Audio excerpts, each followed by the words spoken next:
Well, hi everybody, welcome back. We're in week 9 Wow. of a 10-week series. So we're getting close to the end, but we don't want to miss a couple of key topics with you in how we relate to God and how our relationship with Him is so important and so much broader than we might have thought when you say to someone, do you have a relationship with Jesus? Right. Yeah. We're going to talk a little bit this time about being those who serve the Lord. And we know, and so this is going to be a little entangled, I think, that we often serve the Lord by serving others. Mm-hmm.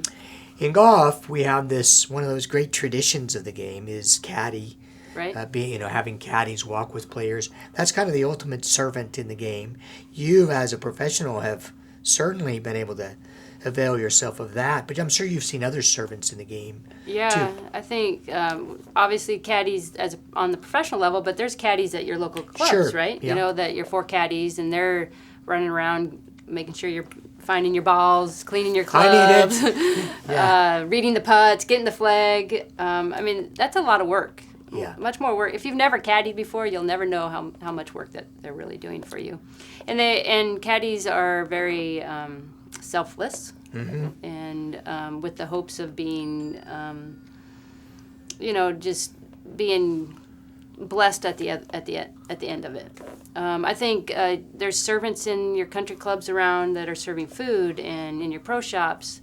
One of the best examples of a servant-hearted believer is Lorena Ochoa, and every time she played a golf tournament, she took time out of her week, which is a very busy week, to sit with the maintenance crews or any of the workers at the golf course who just wanted to have a conversation with her. Yeah, I like and that just amazed me that she was that humble to take time to do that. Yeah.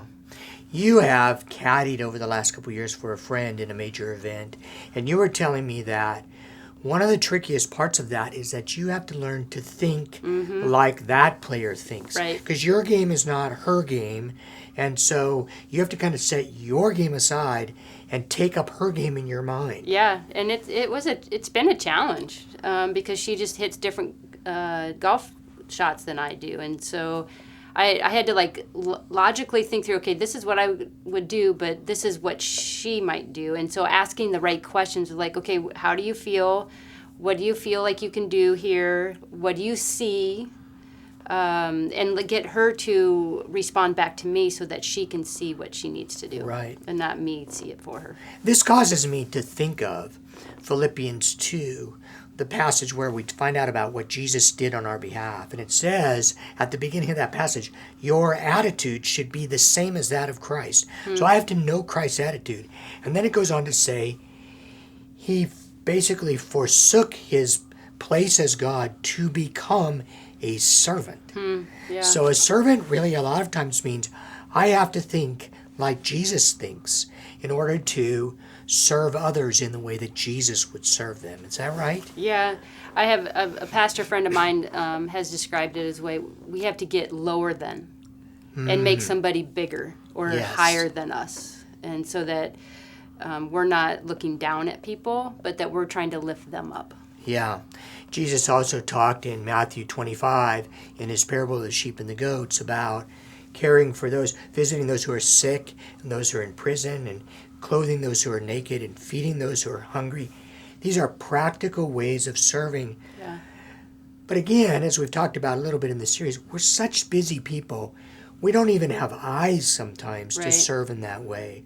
And so putting on this mind of Christ, seeing things in the way Jesus sees things, allows us to serve better. Yeah, and I think we get prompted inside our spirits to do things for other people, and the better that we're paying attention to that and then actually following through on it, that's an act of service.